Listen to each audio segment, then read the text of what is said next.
even vanuit mijn kant nogmaals welkom hier. Welkom, wat fijn dat jullie hier zijn, ondanks het feit dat Satish hier niet kan zijn. Wij organiseren dit vanuit Club Groeneveld. Het is een club mensen die met elkaar eigenlijk bezig is om op zoek te gaan naar op welke manier we nou betekenisvol kunnen leven en werken in een tijd die weinig houvast meer geeft. In een tijd die gebaseerd lijkt op een oneindigheid van groei die nou in elk geval in de natuur niet terug te zien is. Misschien is het wel tijd voor een nieuwe manier van leven. Misschien is het wel tijd van een nieuwe manier van samen zijn. Een nieuwe manier van spreken. Een nieuwe manier van zijn. En als er één iemand daar een voorbeeld van is, dan is het Satish Kumar. Een man die met Gandhi als voorbeeld eigenlijk altijd heeft gedaan wat hij voelt. En zegt, ja, daarover praten is niet doen. Hij heeft, wat ik al kort benoemde, misschien weet niet iedereen dat, maar hij heeft in de jaren 60 heeft hij een anti-proliferatie tegen kernwapens, een vredeswandeling gelopen. Van New Delhi, van het graf van Gandhi, wilde hij helemaal naar Washington lopen om daar Kennedy iets aan te bieden, de vraag voor vrede. Tijdens zijn wandeling wordt Kennedy vermoord, dus hij eindigt en begint bij een graf. Begint bij Gandhi, eindigt bij Kennedy. Maar tussendoor gaat hij langs alle hoofdsteden, door Europa, door alle landen die bezig zijn met het creëren van kernwapens. Precies datgene wat je misschien niet moet doen in het leven is wapens bouwen, maar juist bruggen bouwen om met elkaar samen te komen tot een nieuwe realiteit. Dat echt mogelijk is. En als één iemand dat heeft laten zien, dan is het Satish. Dus hartelijk welkom. Fijn dat jullie hier toch zijn, offline en online, om met elkaar te delen. Well, then I will continue in English from now on. Satish, I will introduce you a little bit, but I will ask you to do it yourself because obviously you know a bit more about yourself than I do. But very welcome, and we're so completely honored. Let me just stand right here, that's easier. We're absolutely honored that you could be here with us today, even if it's online. I've just said a little bit about your life, a little bit about what you've done. But obviously it's too much to say in 2 hours and 4 hours and 6 hours. It's a life worth sharing and it's deeds worth sharing. So very welcome, very honored that you could be here, and I very gladly and happily will give you now the time to introduce yourself and to get to know each other a little bit. Thank you. Thank you. It is my pleasure to be with you this afternoon. And I am sorry that I cannot be with you in person, face to face, physically with you, but at least we can hear each other and we can see on the screen each other. So it's a great pleasure.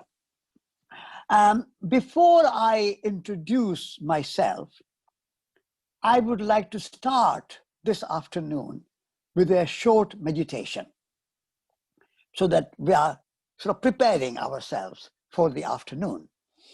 Now, just to say a few words about the importance of meditation. The word meditation and medicine come from the same root. As the medicine is for the body, the meditation is for the spirit and for the mind and for the soul. As every day we look after our body, we have a breakfast, we feed our body, we bathe our body, we look after our body. Every day, we also need to look after our soul, our psyche, our mind, and our spirit, which means the inner part of ourself, because we are made of two parts, the outer body and the inner body, you can call it. The inner body is the mind, the soul, the spirit, the consciousness. These are non-physical, metaphysical realities. So meditation is to nourish the soul, to feed the mind. And so every morning, as you have breakfast, you have a shower for the body, we have meditation for the mind. And we say that at that time, for say 20 minutes, half an hour, whatever time you can spare, you say to yourself that at this moment, I'm going to go beyond my body, beyond my work, beyond my business, beyond my family affairs, and I will go internally to develop my soul qualities, of spirit qualities, of compassion, of generosity, of kindness, of love, of service, of unity of life. These are the values which I will focus. So this is, in a nutshell, the idea behind meditation. It's for the nourishment of the mind and nourishment of the soul and health of the spirit. So let's begin with a short meditation, and then I'll introduce myself and say something about myself. So let's bring our both palms together. And then let's bow to the planet Earth, which is our common home. And then bow to the sacred life, because we are all given this wonderful sacred life. And we bow to the cosmos, the Milky Way, the stars, the moon, the sun, the cosmos. We are all part of this cosmic reality and cosmic existence. So in our humility and a sense of connectedness and relatedness, we bow. And then we put our both hands on our knees and make a circle with your index finger and the thumb on your knees. Make a circle with the index finger and the thumb. This is called mandala. It's a symbol, mudra, a posture, which is a symbol of connectivity and unity and a cycle of life and a cycle of time. As this, we create a cycle in our hand, the life moves in cycle, seasons move in cycle, time moves in cycle, everything returns and everything comes back and goes away and comes back. And so we keep this mudra, this posture on your knees, both hands like this. And then the three fingers stay straight.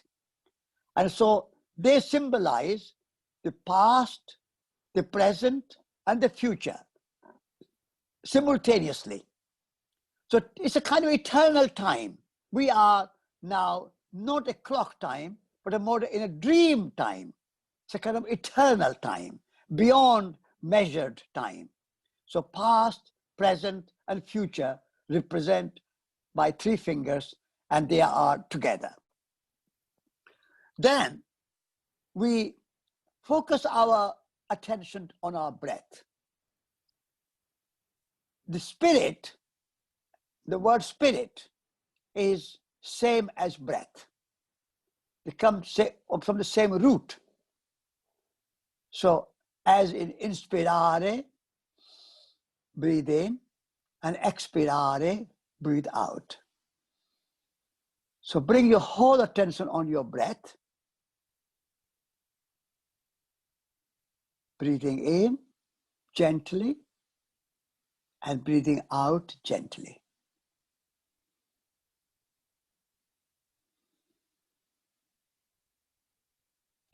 And when you are breathing in and breathing out, remember that we are breathing the same air which all of humanity is breathing.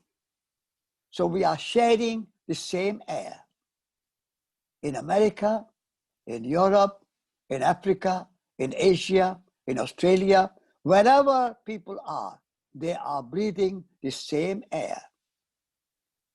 So with that sense of unity of life, which we share through our breath, we breathe in and we breathe out mindfully and heartfully. And we enjoy the breath, life-sustaining breath, without which we cannot survive even for a few minutes. And then we also remember that we are breathing the same air which not only the whole of humanity, but even the life beyond humanity, the animals, plants, mountains, forests, rivers, oceans, all life is maintained and sustained by the same breath which we are breathing. Thus, through our breath, we are all united. We are all connected. We are all related. So with that sense of connectivity and relativity, we breathe in mindfully and we breathe out mindfully. And we enjoy the breath, the shared breath.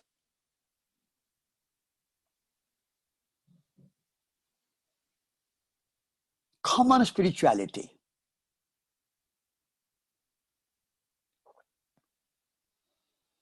And then we think of the whole of cosmos, all the planets on this cosmos, as one, part of one cosmic reality, one cosmic existence, sacred existence. And in order to symbolize that in our words, we remember the mantra,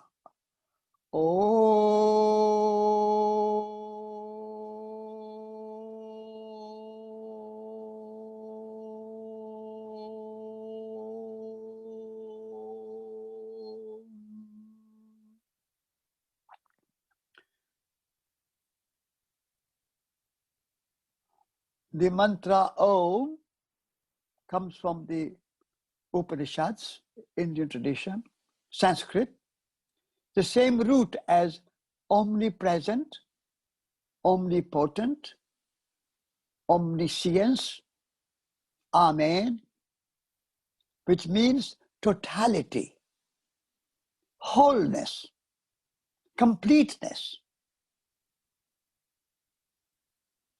And so, in our meditation, we connect with the whole.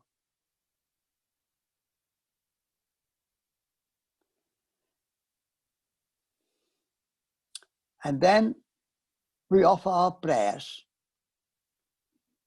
Lead me from death to life, from falsehood to truth. Lead me from despair to hope, from fear to trust. Lead me from hate to love, from war to peace. Let peace fill our hearts, our world, our universe. Peace, peace, peace. May all beings upon this earth live peacefully, find fulfillment and self-realization. And with that prayer, we breathe in mindfully, heartfully, feeling connection with each other in the room, feeling connection in our country with all living beings, feeling connection with our continent, with the northern hemisphere, the southern hemisphere, the whole planet, and beyond the planet. And I am a microcosm of macrocosm. I am made of the earth, air, fire, water, and consciousness. I am consciousness. I am spirit. I am compassion. I am love. I am truth. I am. And may I offer all my words, all my thoughts, and all my actions for the well-being of all, for the well-being of all, for the well-being of all.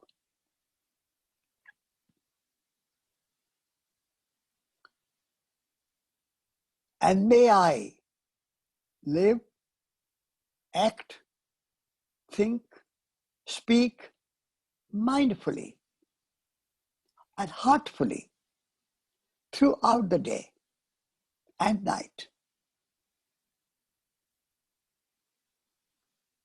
so that meditation becomes part of my life.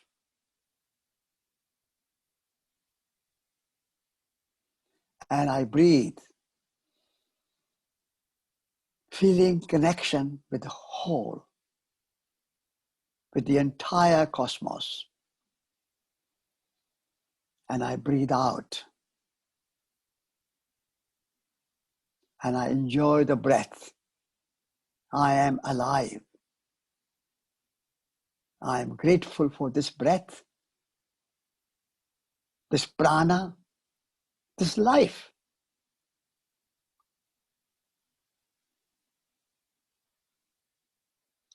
And then to end this short meditation, we bring our both palms together again. And we bow again for the sacred life, sacred earth, sacred universe.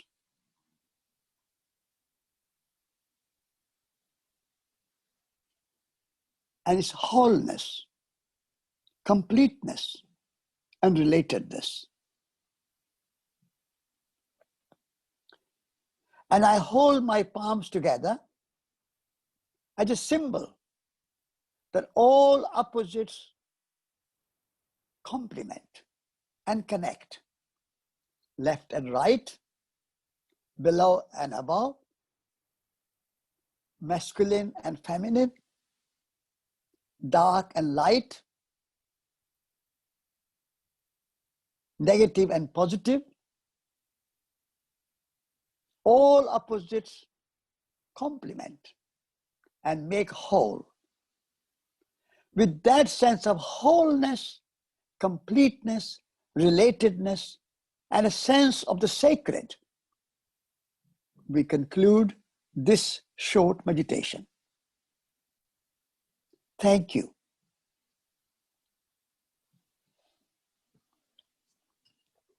Please relax.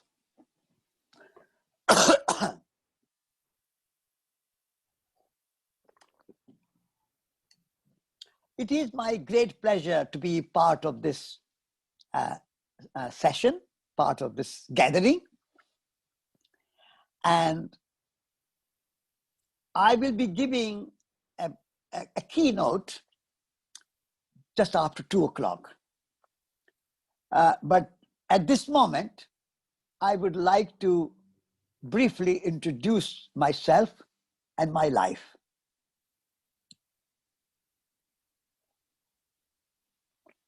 As Louis has already mentioned, I was born in India, and at age 9, a very young age, I became a Jain monk. There are 4 great religions in India: Hinduism, Buddhism, Jainism, and Sikhism. So Hindu is the biggest, largest religion. And then Buddhist religion has spread all around the world, particularly in Asia, China, Japan, Korea, Vietnam, Nepal, Burma, Thailand, all those countries, Sri Lanka. But Jainism and Sikhism has mostly remained in India. And Jain tradition is very similar to Buddhist religion, but it has a very strong emphasis on non-violence. And so from age 9 to age 18, that was my schooling, you can call it, in a monastic order. And I learned the principle of non-violence at every level. Non-violence to yourself, non-violence to other people, and non-violence to nature. And so as a monk, I will walk bare feet, no shoes, and only walking. No bicycle, no train, no car, no bus, no boat, no plane, no train, nothing. Always on your 2 legs, 2 feet, bare feet. So walking came to me very naturally, because from a childhood, I have been touching the earth and feeling the earth with my 2 feet and walking. And then at age 18, I decided to join the Gandhian movement. I was very inspired by Mahatma Gandhi. Mahatma Gandhi's ideals were that non-violence is not only for the monks. The spirituality is not only for the monks. Non-violence and spirituality and religiosity should be practiced every day by all people. Even when you are in the world, not a monk, not a monastic person, you should have possibility and preparedness to practice spirituality. And how do you practice spirituality every day? By changing your motivation, by changing your intention. Whatever you do as a service to humanity, as your act of love, as an act of compassion. The moment you do that, then everything becomes spiritual. Spirituality is not in the books. Spirituality is not in the temples or mosques or churches. But spirituality in every action, every word you speak, every action you take, every step you take, you are practicing spirituality. Whether you are in politics, you are in business, you are teaching, you are a doctor, you are a farmer, whatever you are doing, if you do it with the right motivation and right intention, then you are practicing spirituality, farming spirituality, business spirituality, education spirituality. In every sphere, that was Mahatma Gandhi's ideal of non-violence and spirituality. Spirituality is not something just a ritual. Spirituality is not just a kind of religious dogma or theological theories. Spirituality is love and compassion and a sense of service made visible in every act of life. And so Mahatma Gandhi became my great inspiration, and I worked with the Gandhian movement and Gandhian ashram. I have written a book about my life. If you are interested to read more detail, you can. The book is called No Destination. But to summarize my life, at age 26, I was inspired by the international peace movement. And I was particularly inspired by a man called Bertrand Russell in England. He was a 90 years old philosopher, mathematician, Nobel Prize winning mathematician, but he was a great peace activist. And while he was opposing the nuclear weapons, he protested and he was put in jail. And so, inspired by him, I said to myself that if a man of 90 can go to jail for peace in the world, what am I doing, young man, sitting in India in a coffee house drinking coffee? And so, with that inspiration, with a friend of mine, I decided to walk to 4 nuclear capitals of the world. From New Delhi to Moscow, to Paris, to London, and to Washington, D.C. And my friend and I decided to walk without any money in our pocket, because peace comes from trust. Wars come from fear. So how do you demonstrate and show that you are full of trust in your heart? Because when you have money in your pocket, you go and eat in a restaurant, sleep in a guest house or a hotel. You don't need to depend on anybody. You don't need to trust anybody. You trust your money. But when you have no money, you have to trust people that they will feed you, they will look after you. So it was a very you can say strange idea, but this was a very inspiring idea. And so without any money, with my friend, I walked 8,000 miles. And I would like to tell you one story during this walk. I walked through Pakistan, Afghanistan, Iran, Azerbaijan, Armenia, and then I and my friend, we came to Georgia, near the Black Sea, just before Sochi. And as I was distributing my leaflet about peace and my walk, and our walk, I gave this leaflet to 2 young women who were standing in front of a tea factory. And they read the leaflet. And when they read, they said, "Oh, you have walked from India without any money?" We said, "Yes." "How do you eat?"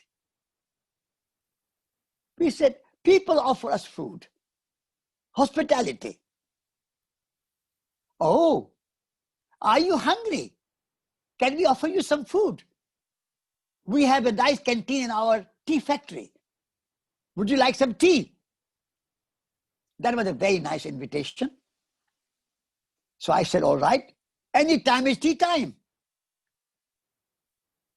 We went in and we sat down in the canteen, and the woman brought us tea and bread and nice food. And then suddenly she had a brainwave. She went out of the room and came back with 4 packets of tea. And she said, "These packets of tea are not for you." "For whom are they then?" She said, "They are for our premier in Kremlin. 1 packet give to our premier in the Kremlin. The 2nd packet to the president of France in Paris, Palais Élysée. The 3rd packet to London, to 10 Downing Street, the Prime Minister of England. And the 4th packet to the President of the United States of America in the White House in Washington, D.C. I was so touched. I said, "What a wonderful, amazing idea. This ordinary looking woman in this little tea factory, this little town near in Georgia, near Sochi, and has such an amazing idea." So we said, "That's a great." And so we carried those 4 packets of peace tea and delivered in the Kremlin, in Paris, in Palais Élysée, although we had some difficulty there, but nevertheless, eventually. And we went to 10 Downing Street and in London, and eventually we were received in the White House.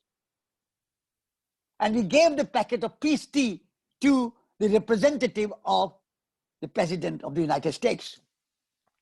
So that was a kind of great story of the journey that we had.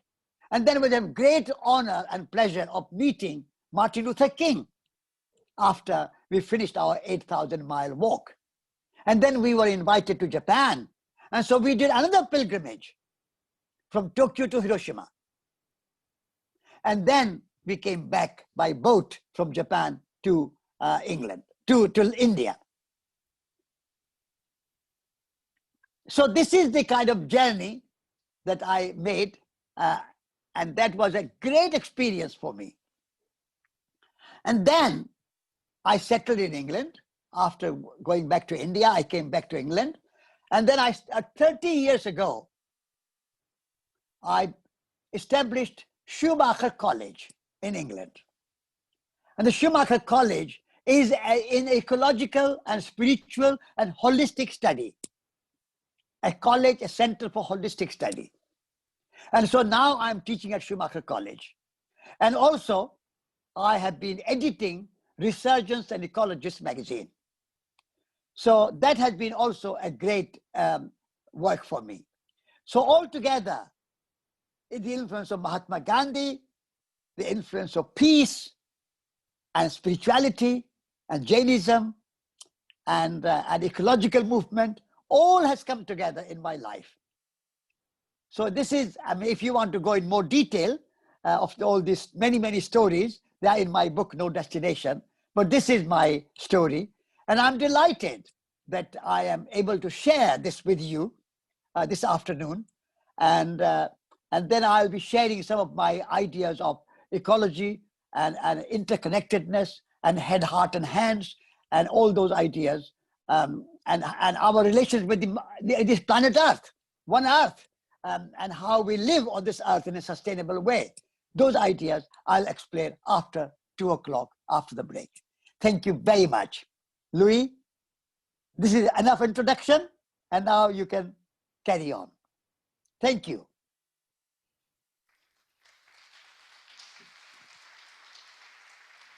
Thank you. Well, thank you, Satish, for your introduction of your life. I have read, obviously, I've read your autobiography, No Destination, and as you said, there's only so much you can tell in 30 minutes because it was filled with inspirational ways of living. And I think maybe even now, do you have maybe 10 minutes also for the audience? Are there any first questions to Satish about his life or about things he said? That you know resonate with you, or you have questions about maybe for me one thing that resonates is I think we live in a time where we have to find, we have to bridge a lot of gaps, and I think what we're doing right here as well is we find that different ways of viewing the world are essential to creating a new world together. And one of the bridges we have to gap, I guess, is between East and West, is between two modes of thinking. And you have literally bridged the gap. You have walked from East to the West. Maybe my first question to you is, what are the main differences you've seen in the way we look at life in the East and in the West? And what can we learn from each other? Yes, that's a very good question. Now, in this modern world, in the world of technology and communication, the East and West are coming together. And traditionally, historically, the East, like India, China, Japan, the Eastern countries, they have explored and developed and evolved more spiritual dimension of life, more interconnected, more holistic, spiritual dimension. In the West, people have, because of the maybe climatic conditions and many other reasons, you have more developed technological, scientific, industrial, economic paradigm. You can say the West has more advanced physical and material well-being and growth economic growth and industrial growth, scientific thinking, logical thinking, rational thinking, much stronger in the West. And in the East, meditation, spirituality, and more caring for the soul and the spirit and nourishment of the soul, living more simply. But because of this too much emphasis on spirituality, East has suffered. And therefore, we became too easily succumbed to colonialism, imperialism, and many other things, and therefore lots of poverty and lots of deprivation has taken place. On this other hand, the West, although you have developed industrial, scientific, technological, and imperial, colonial kind of tradition, but the unity of life and the interrelationship of people and our relationship with the natural world, they have suffered. So now, since we have come, now the world has become like a global village. And with technology and science and travels and so on, we are close to each other. We need to learn from each other. And I think East needs to have a little bit more understanding of rational and scientific and economic conditions so that people can live well, but not with pollution and waste and the kind of consumerism which is in the West. We should not lose our spirituality while we embrace certain amount of scientific thinking. And on the other hand, the West needs to embrace certain amount of spiritual values, because without those values, we are becoming lonely, isolated, disconnected, discontented. However much we have, how much economic growth we have, we are never contented. We are never satisfied. They are never fulfilled, never enough. So the happiness and the joyfulness and the blissfulness is missing from the modern Western industrial societies.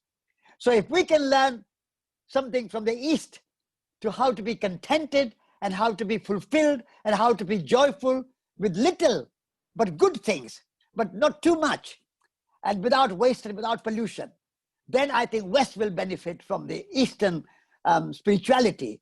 And if we can learn a bit more scientific and a bit more technological and economic paradigm, then I think East will benefit from the West. But we need to strike a balance. We need to strike that balance so that we live in harmony with the natural world and we live in harmony with the Mother Earth. If we can create that kind of civilization, that would be the ideal. And we should strive for the ideal, even if we don't reach within our lifetime, still we could strive for that ideal. Thank you. Great, thank you. It's almost 2 o'clock UK time, and when we have a small break of 10 minutes, I'll just stand over here so you can actually see me as well. So maybe there's room for one more question from the audience or from the chat. Everyone following on the live stream, you can send in a question. And for everyone, just to be sure, after Satish's keynote, there will be ample time, 45 minutes of more question and answer. But if there's maybe one question before we go into our first break, please raise your hand. No questions so far? No questions? All right, Satish, then I think we'll have just a little bit a longer break. It's beautiful weather, so I guess that's also nice just to have 15 minutes. We'll see you back at 10 past to 10 UK past, time. 10 past 2. Yeah, and then Okay. I thank you very much for your first hour, and we'll see you back in 15 minutes. Thank you. Okay, thank you. Enjoy your little break and enjoy your little sunshine. Okay. Thanks, you Thank too. you. Thank you. Bye-bye.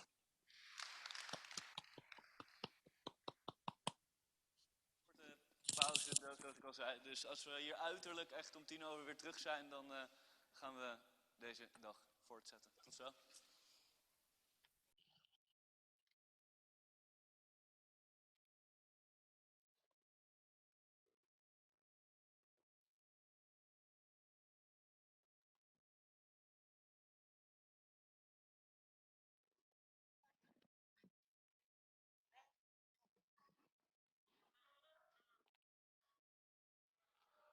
this is okay. Great. Okay, great. We've tested, and I only saw thumbs up. So I guess that's the international sign of let's go. Well, the floor is yours, as I say, Satish. Okay, thank you. Yep. You can all hear me? Good. Now, this is a great occasion, and I'm delighted to say a few words. Louis sent me a very beautiful quote by Richard Rorty. It says, "A talent for speaking differently rather than for arguing well is the chief instrument of cultural change." So first of all, I would like to say that in our, this is a very good quote for having many ideas, many ways, and not having any dogmatic one idea which everybody must follow. The diversity of truths and diversity of thinking and diversity of views should be respected and celebrated. In my Jain tradition, where I was brought up, as I mentioned before, we have a word for it. It's called anekant. And that means no one view, no dogma. Inclusivity. When you have a one dogma, you say, this is my exclusive truth. So instead of exclusive truth, we want to make inclusive truth. So whatever I'm saying to you this afternoon is one way to see the world. But there are many other ways. And therefore, we are not here to kind of just contradict each other, but we are here to appreciate and celebrate different ways of thinking. Now, this reminds me of the diversity in every sphere, diversity in every level. Biodiversity, which is at the moment diminishing. World is more and more becoming monocultural. Single idea monoculture, monocultural agriculture, monocultural industry. So the diversity is disappearing and monoculture is increasing. So we need to protect biodiversity. We need to protect cultural diversity. Our indigenous culture, indigenous wisdom, traditional wisdom in every country, this is disappearing. Now they are becoming somewhere more remote in kind of near the Arctic, or in kind of reserves in North America or in Australia, somewhere far away.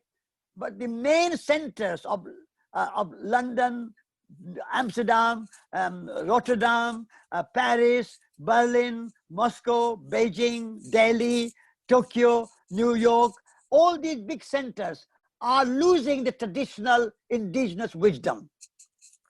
So cultural diversity is disappearing, biodiversity is disappearing.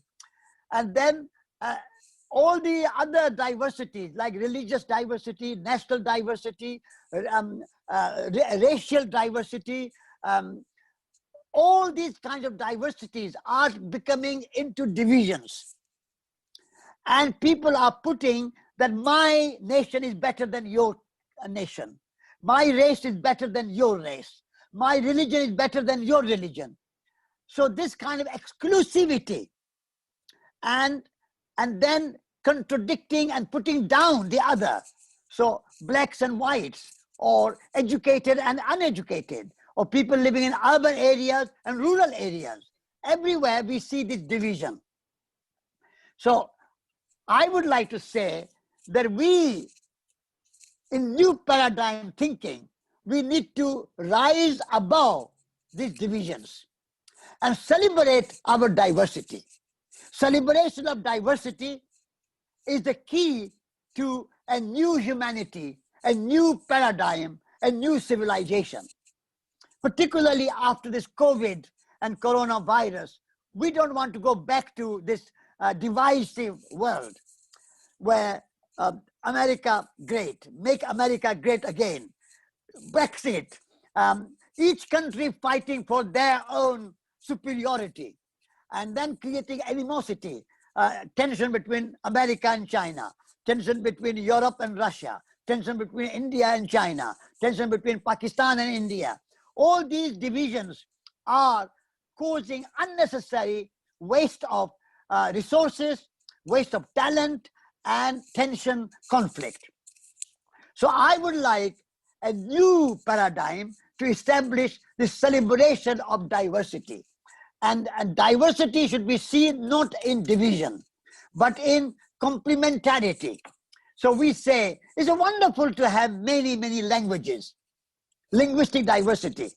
It will be boring if 7 billion people were speaking only one language. It's wonderful to have many religions. It would be boring if 7 billion people on this planet Earth was having or worshipping only one religion. It's good to have mosques and temples and synagogues and churches and a tree worshipping and animism and paganism and all kinds of religions. It's wonderful to have this diversity. Like languages, it will be boring if 7 billion people were speaking only one language, whether it's English or French or German or Chinese or Russian or Sanskrit or any language. It's wonderful to have many languages. So diversity should be celebrated. Evolution favors diversity. In the beginning of time, at the time of Big Bang, there was no diversity.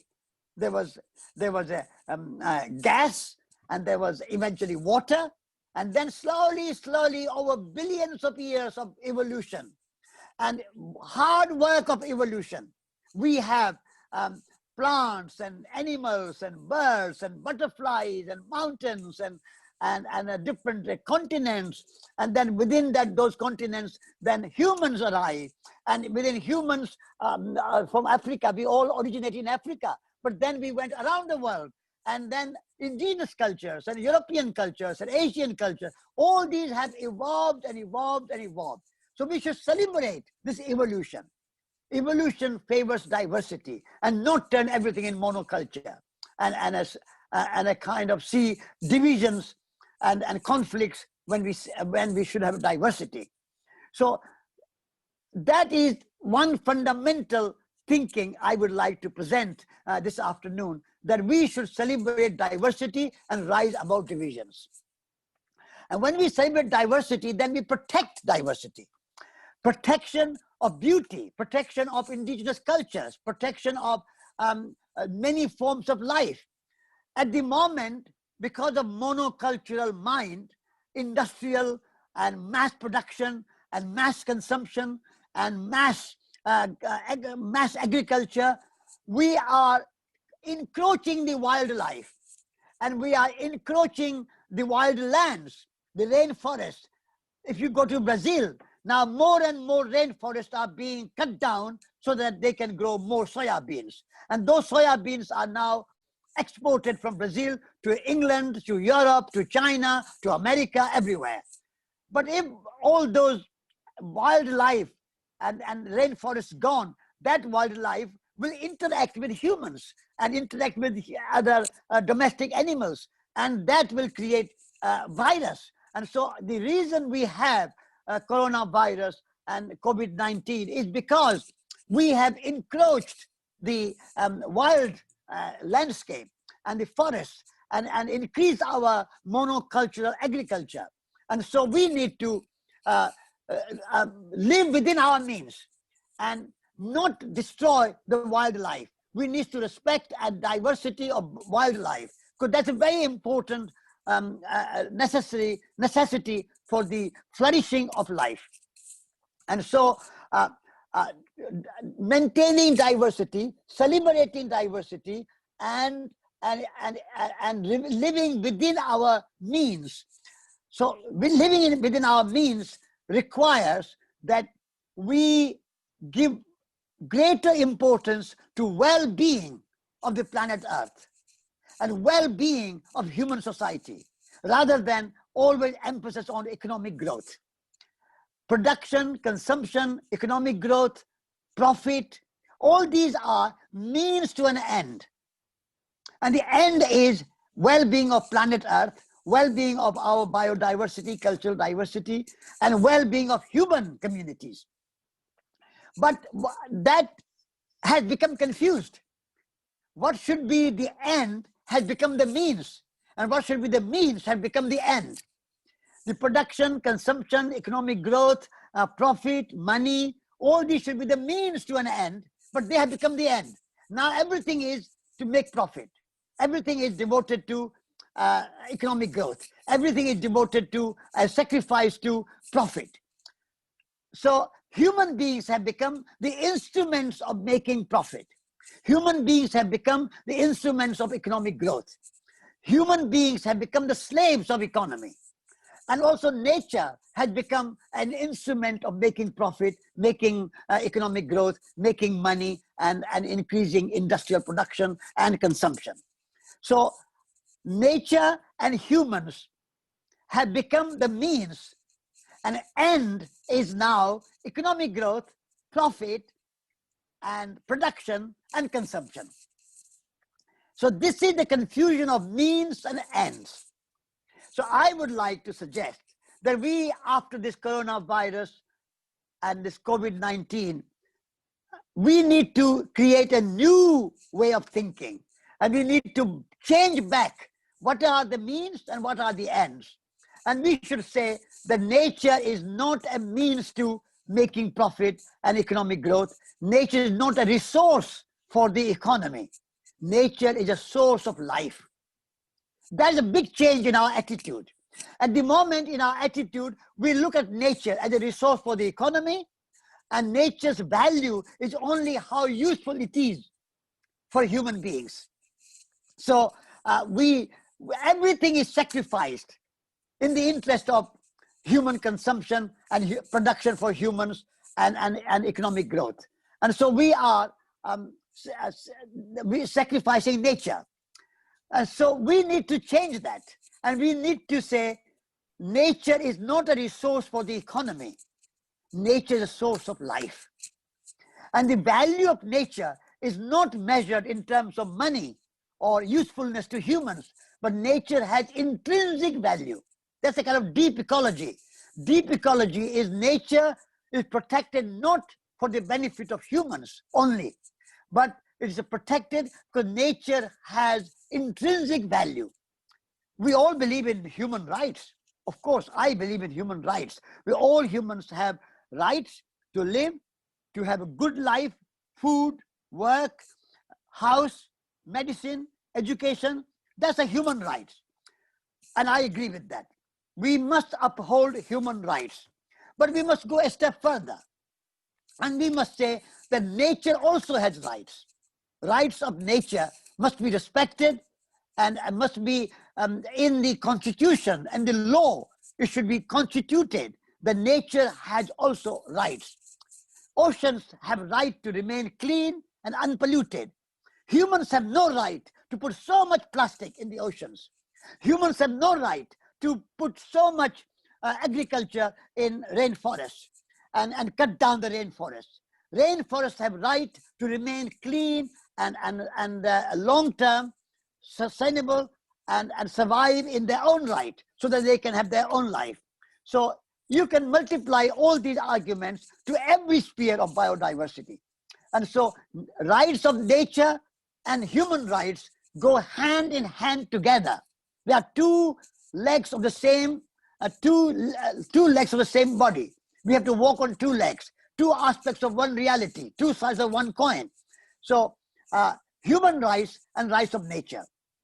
So the moment we adhere that, then we can of course say that we need to protect nature, we need to protect our biodiversity, we need to protect our rainforest.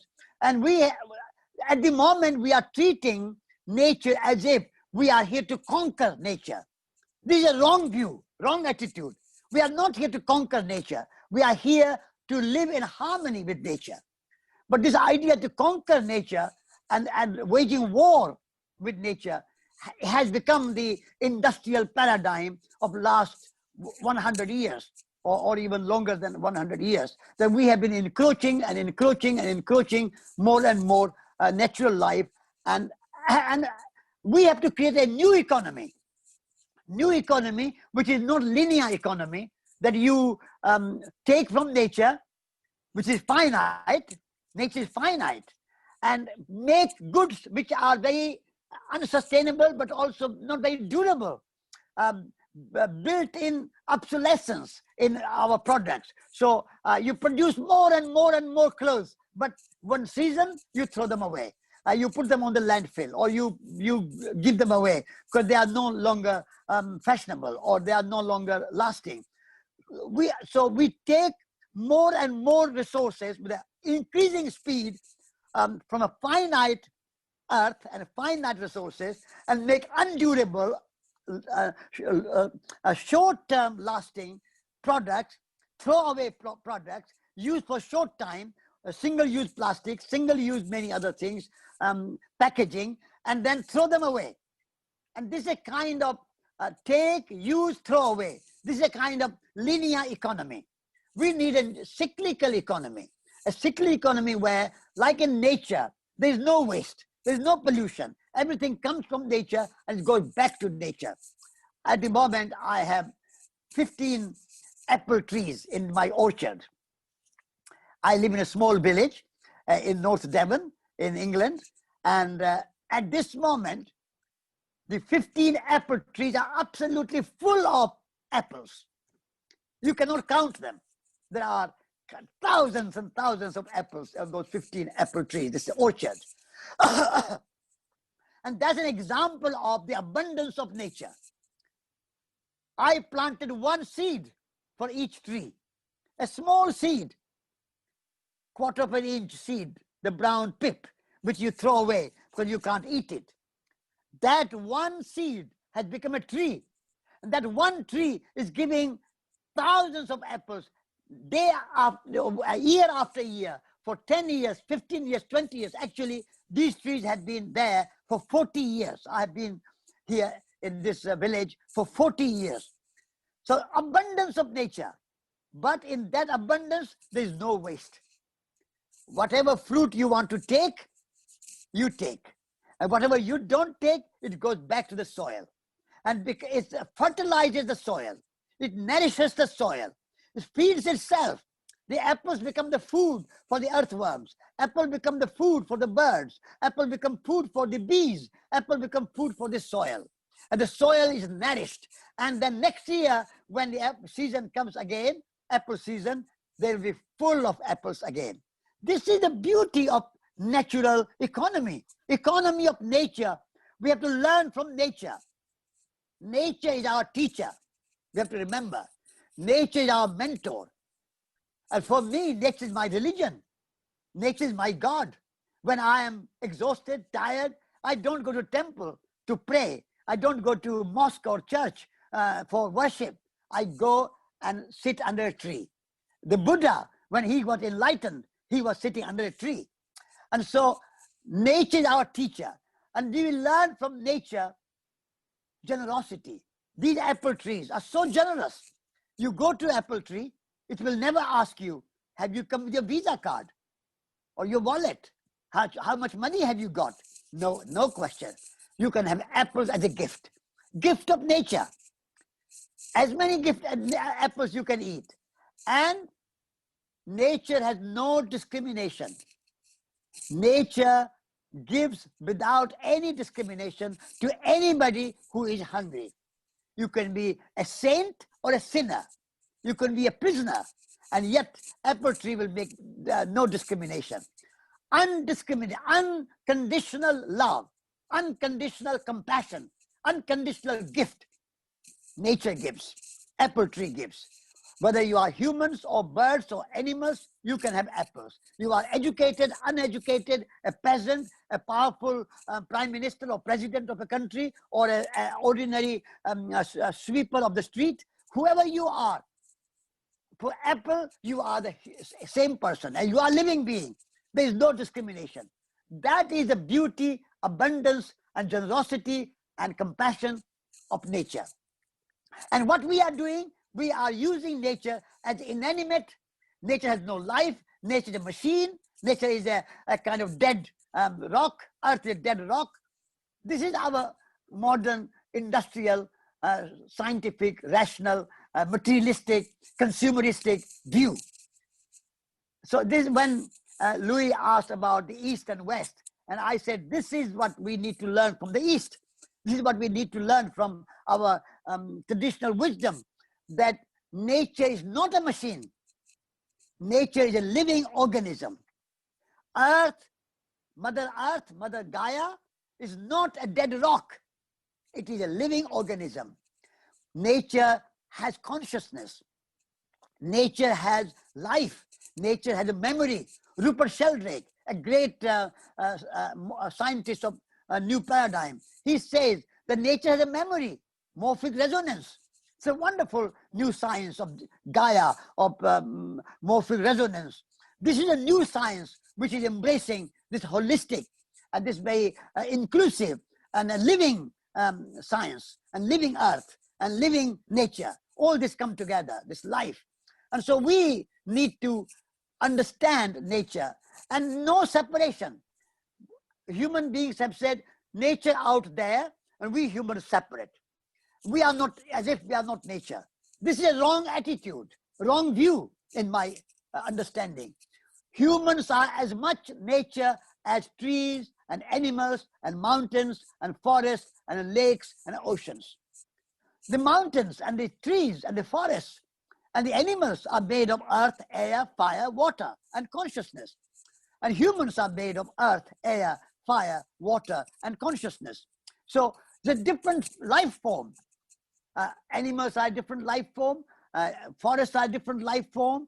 One life form has one sense. Other life form has two senses. Other life form has three senses. The other life form has four senses. And we have five senses.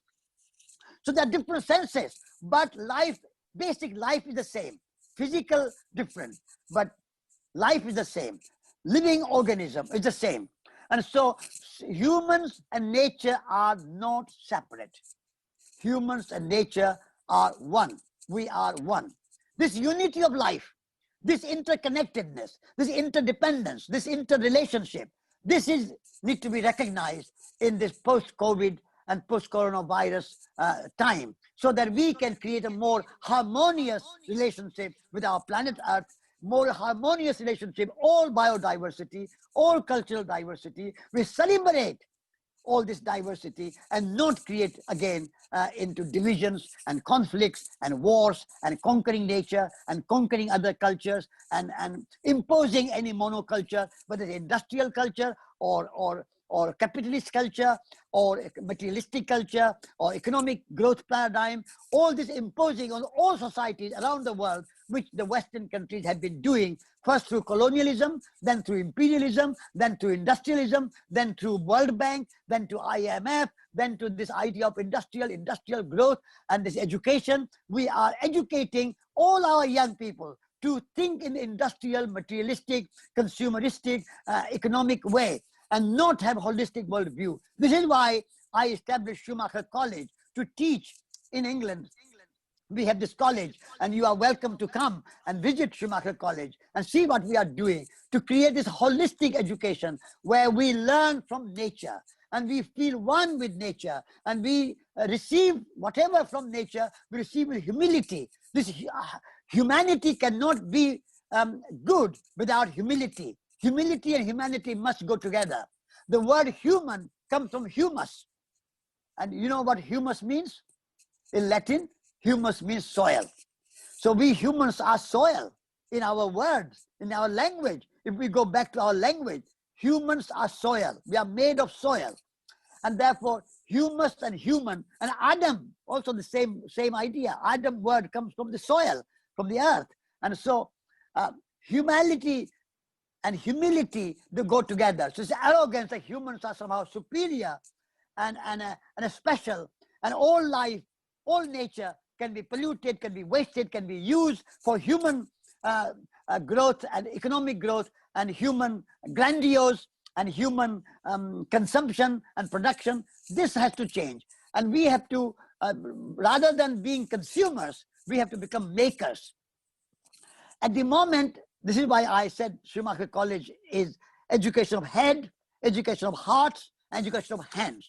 At the moment, our modern education is about head. When a student goes to school or university, teachers look at the young person. They don't see that this young person has a body.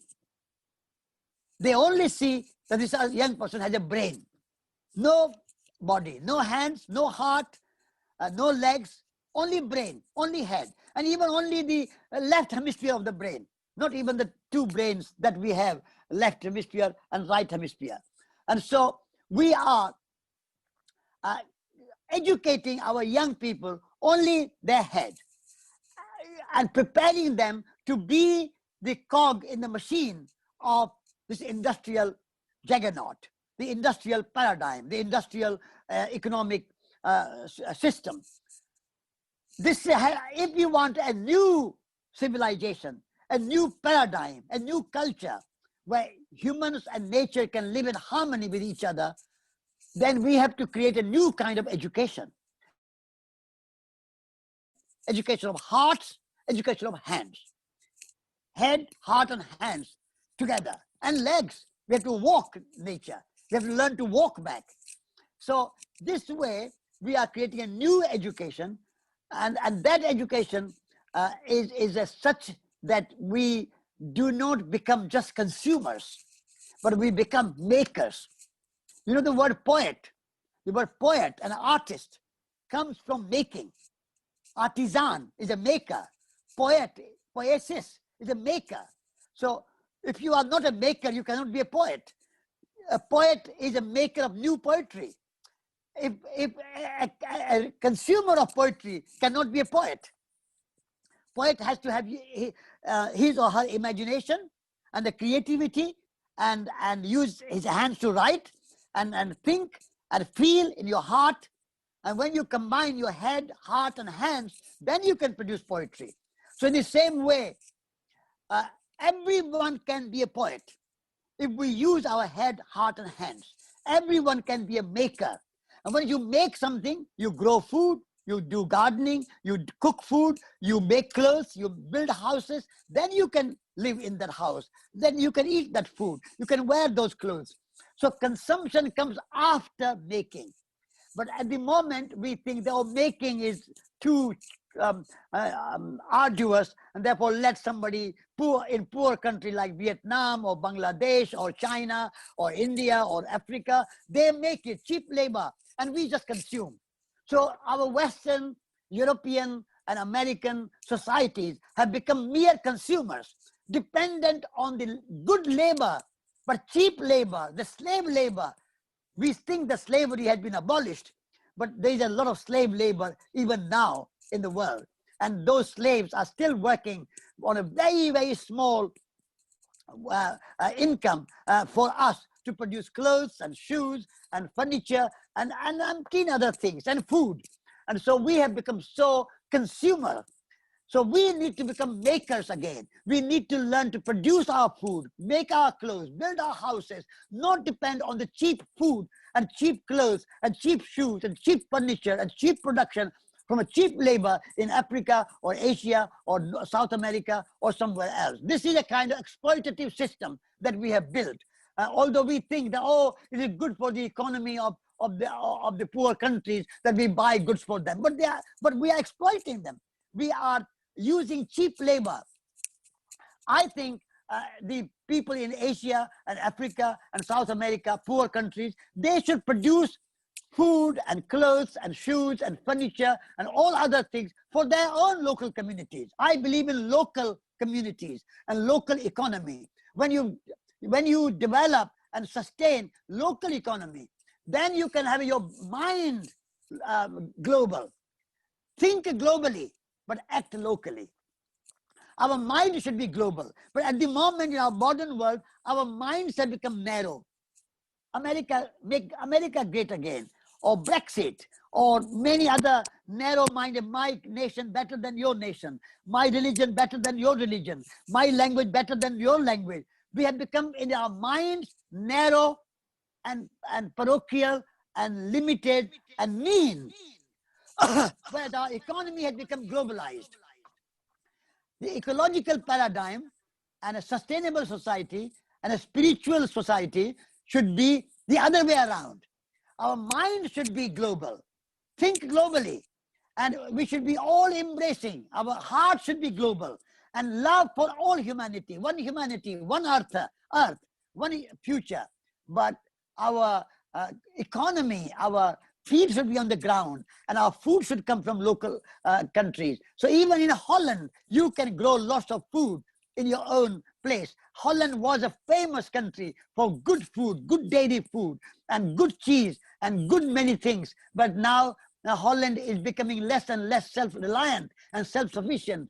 And so in all countries, but of course, Holland is very near to Belgium and very near to Germany and very near to France. So you can have a local economy where you can have within Europe, you can have some export import, but dependent on China and Africa and Vietnam and Bangladesh and getting your foods and clothes and everything from far, far away.